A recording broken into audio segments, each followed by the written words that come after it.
Hi, Burgess here, and welcome to Adventures in Regression Therapy. This new series is going to be about me sharing with you some of my more interesting and unusual regression cases. Um, Having said that, virtually every case of regression, of course, is interesting. And as I'm doing this job, working with clients virtually every day of the week, it has to be said that most regression therapy sessions are very interesting, obviously helping our clients back into the past to explore traumas and energies from the past, which are affecting them now with the issues that they're bringing to therapy. So, what I'd like to show you today is an unusual experience that one of my clients had whilst he was in trance. Now, this gentleman is in his 40s, he's in England, and he works in the legal profession. A very kind, very intelligent gentleman. But his presenting problem is that he really can't stay in relationships very long. What tends to happen is he gets into a relationship with a woman and he gets bored very quickly. It's as if he doesn't have any motivation to keep the relationship going. And so after a short time or after a while, he just leaves the relationship. Now, I do very often find that relationship issues have connections in past lives. And certainly, this issue that he has, the main element, the main core of this is from past lifetimes. And I think there were maybe four or five that are causing the main issues. But one of them was particularly unusual. And what happened once I'd guided him into trance, he went back into a past life where he saw himself as a fisherman, living a very simple life, maybe a couple of thousand years ago in the Middle East, wearing sort of very basic poverty type robes. And every morning he would go out with his team of friends on the boat. They'd spend the morning fishing, and then they'd bring the catch back to the shore. And the local villagers or local townspeople would then buy the fish from them for the food.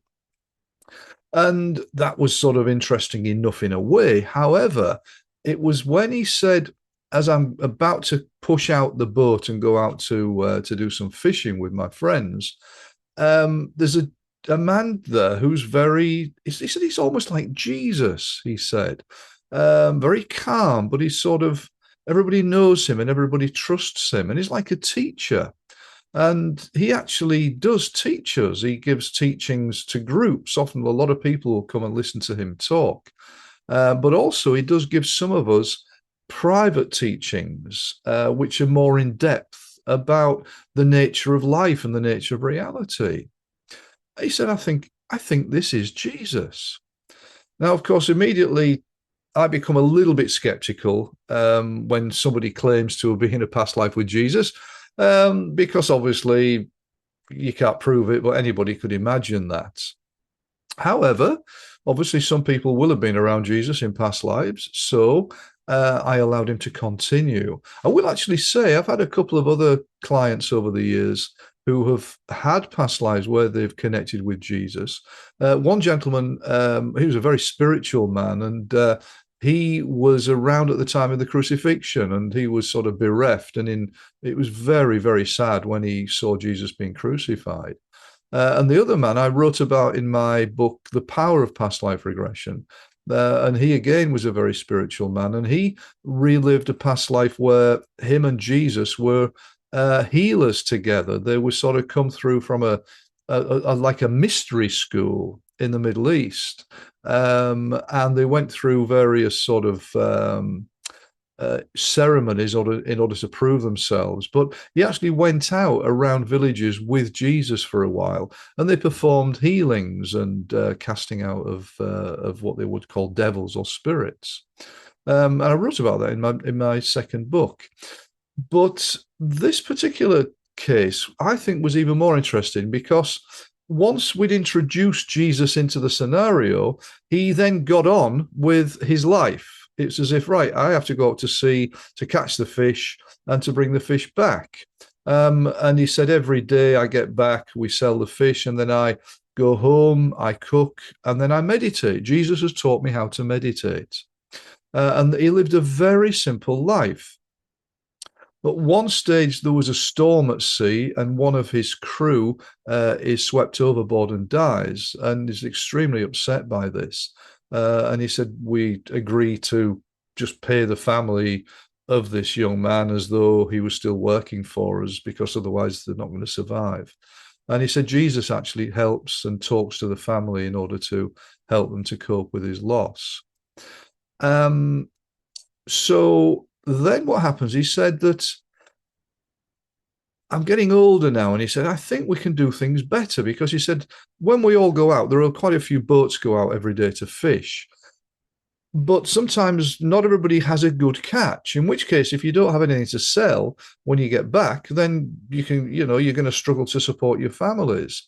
So he said, I've come up with an idea, which actually was really like a fisherman's cooperative, whereby we all share the catch together, and then we all share the proceeds. So if somebody has a poor catch one day, it doesn't matter. And he said, when I put this to the other fishermen, they initially think that I'm trying to con them out of money. But once I talked to them, he said, and then we put it into action, and it really does start to work. And so we keep that going, and it works very well for us.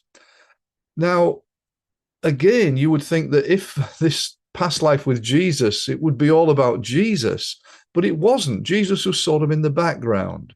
I did ask my client, I did say, so tell me a little bit about the teachings of Jesus. And he said, well, in some cases, he gives sort of public teachings, and he performs miracles. He said he can actually, there was a family who'd come a long way to hear him, and they were very almost starving and dehydrated. And he just sort of created food and water for them very quickly.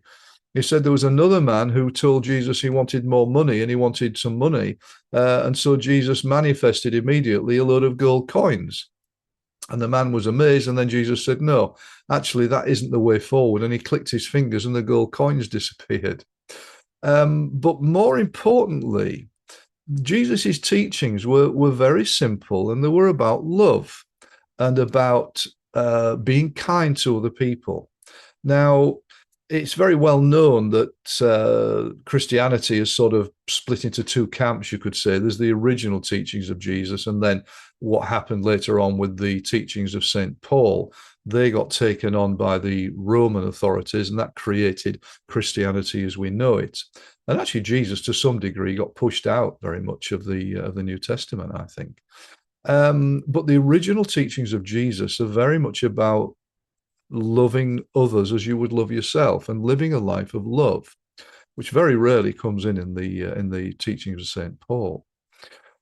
And he said that Jesus just taught, this is all you really need to know. Just live a life of love, be kind to others, and love God.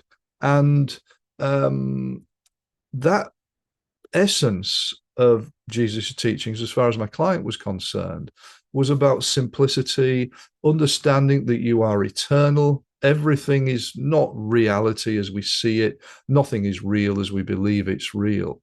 And actually, the teachings, as my client shared them, were very much in line with what we now know as non-duality teachings, which, and my belief is that actually Jesus taught non-duality teachings. And before, a lot of them were sort of scrubbed from the Bible. If you read the teachings of the Gnostic Gospels, which were the early Christian teachings, quite a bit of that, of those so-called Gospels, which didn't make it to the Bible, have actually got non-duality at their core. So my client then carried on going through the life. He said, I get older. He said, I start to work less, but I spend more time meditating. This is what Jesus said to do, to meditate, because then you'll find yourself more. And eventually he died and, passed through into spirit really quite easily. I did say, so do you have any partners or wives in that life? He says, no, I don't need one. He said, I don't feel the need to. I live a celibate life. And I said, but what about Jesus? He said, oh, no, he had a partner. She's wonderful. We all love her very much. She's a very beautiful woman, very kind, and everybody thinks a lot about her. So I said, what happens to Jesus? He said, he just disappeared. He just seemed to go off the scene. He did come back at some stage, and he said he was going off to the east somewhere, and he was just taking a few of his people with him. And then we never see him again. So there are a few interesting points that I'd like to make here. The first is actually thinking about his presenting problem, the fact that in this life he can't keep relationships for long, he gets bored. And of course, in the past life, he didn't have a relationship. And a part of his mind in this present lifetime, I often talk about the threads that go back from this life to past lives. The thread goes back to that past life where he was very happy, lived a simple life, didn't have any relationships, and actually felt that that was a good process for him spiritually.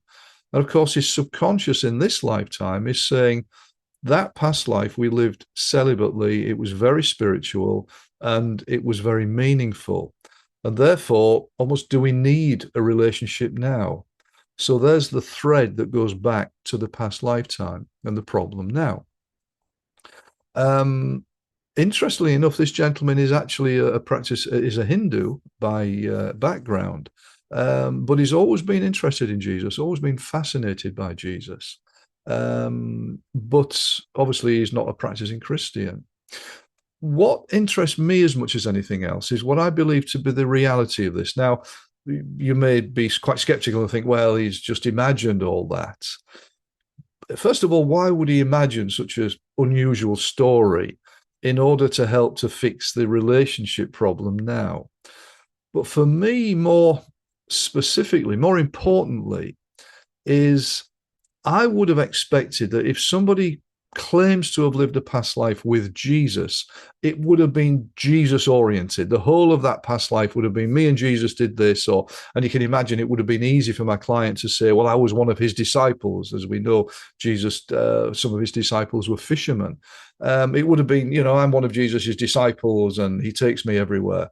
It wasn't the case. Jesus came and went through the session, but he wasn't the main focus of the session, you could say. And that suggests to me the reality of what my client was experiencing, because he didn't create some delusional life where, as I say, he was very close to Jesus. It was just that Jesus taught him, came and went throughout the course of his life, and was very meaningful to him during his lifetime. So for me, that suggests that this was not made up. This is a very real past life. And of course, as I'm working with my clients, I'm looking for particular signs throughout the regression sessions. And all the signs were there to say that this was a real past life that my client explored in order to help to move on in this lifetime so he can start experiencing relationships on a deeper level. So unusual and interesting, I think you'll agree. And I'll let you sort of put some comments, if you like, below as to your thoughts about this. So thanks so much for watching. I'm Steve Burgess and look forward to seeing you next time. Bye for now.